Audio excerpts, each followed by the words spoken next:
मित्रांनो, मेंबरसाठी असलेल्या या व्हिडिओमध्ये आपल्या सर्वांचं स्वागत आहे. अर्थातच मी कार्यकारी संस्थापक गजानन खंदारे, मराठा लग्न अक्षदा.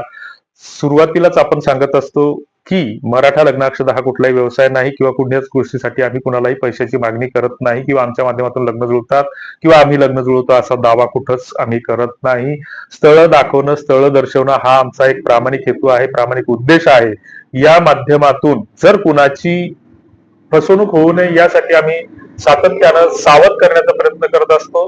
मात्र स्थळ दाखवल्याच्या नंतर त्या स्थळाबाबत चौकशी करण्याची, त्याची पडताळणी करण्याची ही ज्याची त्याची जबाबदारी असते, हे सुरुवातीलाच आम्ही स्पष्ट करतोय.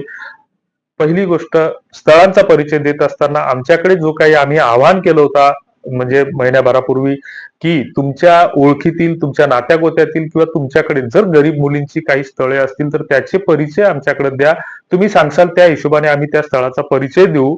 आम्ही परस्पर कुणाचेही बायोडाटा कुणालाही शेअर करत नाही किंवा मोबाईल नंबर कुणालाही परस्पर देत नाही, हे आम्ही सातत्यानं वारंवार सांगत असतो. तर हे सांगत असताना आम्हाला बऱ्याच मुलांकडचे त्यांचे परिचय देणारे आम्हाला बरेच बायोडाटे येत असतात. मात्र हुकून चुकून ज्यावेळेस मुलांचे 100 बायोडाटे येतात त्यावेळेस एखादा मुलीचा बायोडाटा येतो. ही वस्तुस्थिती आहे, वास्तविकता आहे. बाकीच्या विवाह संस्था काय पेरतात किंवा कसे बायोडाटे पसरवतात ते आम्हाला माहित नाही आणि त्यांचे किती लग्न जुळतात हेही आम्हाला माहित नाही. मात्र आम्ही जी करतो तर ती आमची ही कार्यपद्धती ठरलेली आहे. तर आम्हाला या आव्हानानुसार आता मुलांसाठी पण एक आव्हान आहे की तुम्ही गरीब घरचे असा, श्रीमंत घरचे असा, मध्यमवर्गीय असा, शेतकरी असा, मजूर असा, कोणीही असा, आपल्याला त्याच्यामध्ये कमीपणा बाळगायचं काही कारण नाही. गरिबी श्रीमंती ही कोणाच्याच हातची नसते. काल आम्ही अतिशय श्रीमंत होतो, आज गरीब झालो, आज कदाचित गरीब असू, उद्या श्रीमंत असू, हे प्रत्येकाची उदाहरणं आहेत. तेव्हा गरिबीची लाज बाळगायचं कारण नाही. फक्त आपण कुठल्या तरी वाईट अवगुणात किंवा व्यसनात गुंतू नये, हे आमचं पूर्णपणे प्रत्येकाला सांगणं असतं. तर असो, मुलांनी सुद्धा आमच्याकडे आपला परिचय देणारा माहिती आमच्याकडे टाकली पाहिजे. 1-2 मिनिटाचा व्हिडिओ बनवून टाकला पाहिजे की मी अमक्या अमक्या गावामध्ये राहतो, माझं हे असं आहे, माझ्याकडे एकरभर शेती आहे, मी मजुरी करतो, हे करतो, ते करतो, आई अमकं काम करते, वडील असं करतात, माझं घर हे असं साधं आहे. त्याचं जे काय असतं ते सांगितलं पाहिजे. ते शक्य नसेल तर नुसता आवाज टाकला पाहिजे. चेहरा न दाखवताही तुम्ही तुमचा 1-2 मिनिटाच्या व्हिडिओची क्लिप आम्हाला बनवून देऊ शकता. किंवा तेही शक्य नसेल तर तुम्ही आमच्या पर्सनल इनबॉक्समध्ये तुमचा बायोडाटा, तुमचा फोटो आणि तुमची कौटुंबिक माहिती मोडक्या तोडक्या भाषेमध्ये लिहून टाका. आम्ही त्याचा परिचय देऊ. या आव्हानानुसार मुलींकडच्यांनी सुद्धा आमच्याकडे माहिती टाकली पाहिजे. तर अशा परिस्थितीमध्ये 3 स्थळांची माहिती आमच्याकडे आलेली आहे. पहिलं जे स्थळ आहे तर ते पुण्यातून आलेलं आहे. पुण्यातील जी काही मुलगी आहे तर त्या मुलीची उंची 5 फूट 2 इंच आहे. मुलगी दिसायला सर्वसाधारण आहे, गोरी आहे. लय म्हणजे अशी स्मार्टही नाही आणि हेही नाही. कुणाचे फोटो त्यांनी मला स्क्रीनवर दाखवत आहोत. दुसरीकडे ती जी मुलगी आहे तर ती तिच्या मामाकडे स्थायिक झालेली आहे पुण्यामध्ये. तिला आई वडील नाहीत आणि मामाच तिचं सगळं करणार आहेत.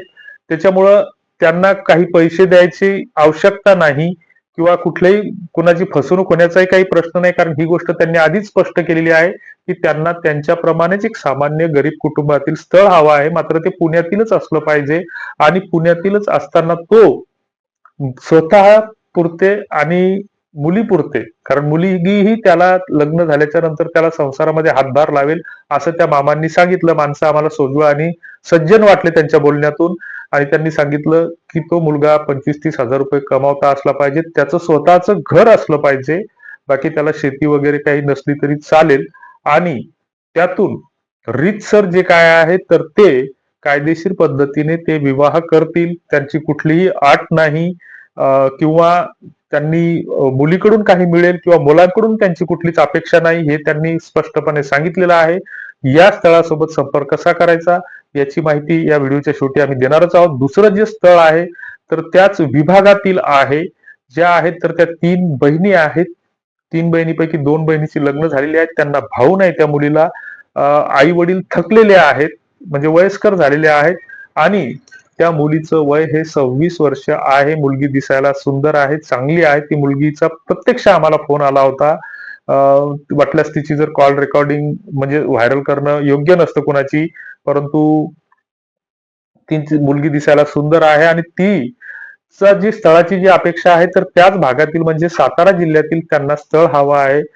जर समजा सातारा जिल्ह्यातील सर्वसामान्य कुटुंबातील, गरीब कुटुंबातील जर खात्रीशीर स्थळ असेल तर तिथेही कुठे देण्या घेण्याची काहीच अपेक्षा नाही किंवा दलालाला 5,000 रुपये दिले पाहिजेत, मुलीच्या नावाने 5-25,000 रुपये टाकले पाहिजेत, अशी कुठलीही अपेक्षा त्यांची नाहीये.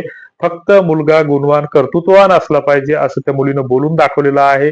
त्याच्याकडे जर थोडीफार प्रॉपर्टी असेल तर त्यांनी ती गॅरंटी हमी दिली पाहिजे की या मुलीचा आपण व्यवस्थित सांभाळ करू, कारण तिच्या पश्चात, आई वडिलांच्या पश्चात तिचं ने-आण करणारं भाऊ वगैरे कोणी नाहीये. या जाणीवेतून जर एखादं स्थळ त्या भागातील सातारा जिल्ह्यातीलच जर असेल तर त्यांनी सुद्धा आमच्यासोबत संपर्क करू शकता. तिसरं जे स्थळ आहे तर ते हिंगोली जिल्ह्यातील आहे. हिंगोली जिल्ह्यातून आलेलं हे स्थळ आहे. तर त्यांना सुद्धा फक्त हिंगोली किंवा सीमावर्ती परभणी किंवा वाशिम जिल्ह्यातील स्थळ हवं आहे. गरिबीतील कुटुंब असावं, त्यांना त्यांचं सोयीर संबंधाच्या हिशोबाने असावं.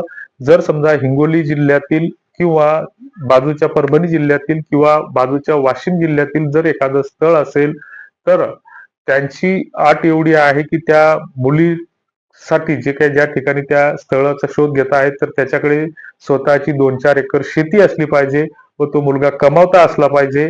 आणि अशा स्थळांना कसा संपर्क करायचा तर याची जी खाली डिस्क्रिप्शन बॉक्स आहे तर त्याच्यामध्ये आम्ही आमचा मेल आयडी दिलेला आहे. त्या मेल आयडी वर तुम्ही संपर्क करू शकता. आम्हाला तुमची माहिती लिहून टाकू शकता आणि ती माहिती लिहून टाकल्याच्या नंतर बायोडाटा मला फोन करू नये, कारण बराच या फोन कॉलचा त्रास होतो आहे. आताही तुम्ही बघितलं असेल की ते व्हिडिओ चालू असताना पण फोन सुरूच असतात. तर असो, जे मेल आयडी आहे तर त्या मेलवर तुम्ही तुमचा स्वतःचा बायोडाटा किंवा प्ले स्टोअरला आमचं जे काही मराठा लग्न अक्षदा आहे तर मराठा लग्न अक्षदा ऍपवर मदतीसाठी जो ऑप्शन आहे त्याच्यावर क्लिक करून तुम्ही जर तिथं आम्हाला व्हॉट्सअपद्वारे सुद्धा तुमची माहिती टाकू शकता. मात्र त्याच्यामध्ये उल्लेख करणं गरजेचं आहे की पुण्याचं स्थळ किंवा सातारा जिल्ह्यातील स्थळ किंवा हिंगोली जिल्ह्यातील स्थळ यासाठी आपल्या मेंबरच्या व्हिडिओमधून माहिती मिळाली, त्या माहितीच्या आधारे हा मेसेज आम्ही टाकत आहोत. त्याला आम्ही प्रतिसाद देऊ. प्रत्येक याच्यामध्ये जे काही आम्हाला मेल किंवा व्हॉट्सअपद्वारे असे जे काही मेंबरसाठी असलेल्या व्हिडिओच्या माध्यमातून जे काही आम्हाला हे येतात तर प्रत्येकासाठी आम्ही मध्यस्थ म्हणून जर ते जुळतं मिळतं असेल तर आम्ही भूमिका घ्यायला तयार आहोत. आणि बाकी पडताळणी करणं, खातरजमा करणं हा ज्याचा त्याचा प्रश्न आहे. बाकी याची कुठलीच आम्ही जबाबदारी स्वीकारत नाही. तुर्तास धन्यवाद.